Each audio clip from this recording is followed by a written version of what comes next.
सौंफ और उसकी चाय हमारे जिस्म की 9 परेशानियों का हल है। सौंफ किसी तारफ़ की मोहताज नहीं और ये हमारे बहुत से खानों में आम इस्तेमाल होती है। और आज कई समझदार लोग खाना खाने के बाद थोड़ी सी सौंफ ज़रूर चबाते हैं। ये जहाँ उनका मुंह ताज़ा कर देती है और मुंह से महक पैदा करती है, वहाँ इसके अंदर शामिल सेहत के लिए इंतहाई मुफीद मिनरल्स, ख़ास तौर पर potassium, copper, calcium, zinc, magnesium, iron और विटामिन सी सेहत पर बहुत अच्छे असरात मुरतब करती है। ब्लड प्रेशर को नॉर्मल रखने में मददगार है। एक तहकीक के मुताबिक सौंफ चबाने से मुंह के अंदर थूक में नाइट्रेट की मिकदार बढ़ती है, जो ब्लड प्रेशर को कंट्रोल करने के लिए एक कुदरती और बेहतरीन तरीका है। सौंफ के अंदर शामिल पोटेशियम भी न सिर्फ ब्लड प्रेशर कंट्रोल करने में मददगार साबित होता है, बल्कि डॉक्टर्स का कहना है कि ज़्यादा पोटेशियम वाले खाने दिल के बेकाबू धड़कनों को कंट्रोल करने में अहम किरदार अदा करते हैं।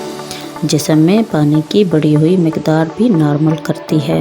सौंफ की चाय को अपने रोज़ाना के खानों में शामिल करें, क्योंकि सौंफ में शामिल खूबियाँ जिस्म में मौजूद फजूल पानी को खारिज करने में अहम किरदार अदा करती हैं और पेशाब की नाली की इन्फेक्शंस को दूर करने में इंतहाई मददगार साबित होती है।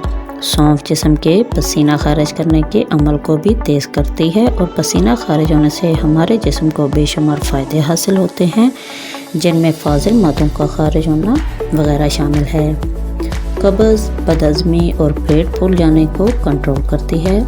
सौंफ की चाय निज़ाम हज़म को बेहतर बनाने, ब्लोटिंग और कब्ज़ जैसे अमराज को ठीक करने के लिए तबीब हज़रात सदियों से तजवीज़ करते हैं। सौंफ में शामिल दाफ़े तशन्नुज और एंटी इन्फ्लामेटरी खूबियाँ पेट और मैदे की इन्फेक्शन में दवा का काम करती हैं और सौंफ के अंदर मौजूद ऑयल निज़ाम हज़म में गैस्ट्रिक एंजाइम को बढ़ाता है, जिससे खुराक के हज़म का अमल आसान और तेज़ हो जाता है।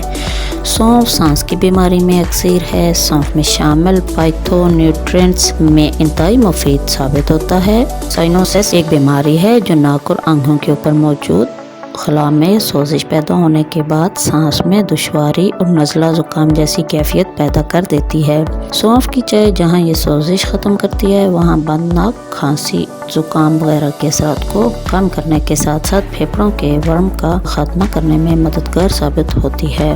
खून साफ करने की सलाहियत भी रखती है। सौंफ में शामिल ऑयल और फाइबर जिस्म में फाजिल मादों को खारिज करने में मददगार साबित होते हैं और इस अमल से खून साफ होता है और खून साफ जिस्म के तमाम अज़ा को बेहतर तरीके से ऑक्सीजन में मुहैया करता है, जिससे जिस्म के तमाम अज़ा के अफ़ाल बेहतर होते हैं। हमारी खुराक में ऐसे खानों को शामिल करना चाहिए जो खून को साफ करने की सलाहियत रखते हों, ताकि हम सेहत के सही मायने से आशना रह सकें। सौंफ नज़र को फैरान कुन तरीके से बेहतर बनाने की सलाहियत रखती है, क्योंकि सौंफ में विटामिन ए हमारी आँखों के लिए इंतहाई मुफीद विटामिन है। सौंफ जिस्म को ठंडा और दिमाग को ताज़ा करती है। सौंफ की तासीर ठंडी है और ख़ास तौर पर सख्त गर्मी में इसे इस्तेमाल करने से जिस्म की गर्मी भी दूर होती है और तबीब हज़रात का कहना है कि सौंफ के तेल से मालिश करने से नर्व बेहतर होती हैं और दिमाग की कारकर्दगी बढ़ जाती है। कील मांसों में इंतहाई मुफीद है।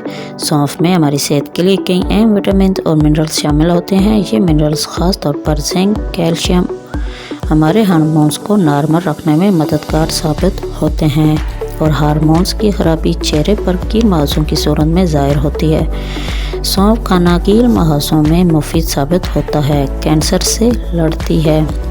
सौंफ में शामिल ग़िज़ाई खूबियाँ जिस्म के फ्री रेडिकल्स को अज़ा के नुकसान पहुँचाने और कैंसर पैदा करने से रोकने में मददगार हैं। ख़ासतौर पर ये जल्द के कैंसर, मैदे के अल्सर और छाती के सरतान को पैदा होने से भी रोकती है। सौंफ की चाय बनाने के 2 तरीके हम आपको बताएंगे। सौंफ को खुराक में शामिल करना इंतहाई आसान है। इस काम के लिए आप इसकी चाय बना सकते हैं। 1 कप पानी में 1 से 2 खाने के चम्मच यानी 6 से 12 ग्राम सौंफ डालकर अच्छी तरह पका लें और इस चाय का मज़ीद जायका और इफ़ादियत बढ़ाने के लिए इसमें शहद और पुदीना भी शामिल कर लें। आप सौंफ और अदरक اور لیموں کی چائے بھی بنا سکتے ہیں۔ اس کا طریقہ یہ ہے کہ 2 کپ پانی میں 4 گرام یا 2 چائے کی چمچ سونف شامل کریں اور اس میں 2 گرام ادرک باریک کاٹ کر یا 1 چائے کی چمچ ادرک اور خشک لیموں ڈال کر قہوہ بنا لیں، اور اگر خشک لیموں نہ ملے تو لیموں کا رس بھی ڈالا جا سکتا ہے، اور اس طرح آپ مزیدار قہوہ نوش فرمائیں۔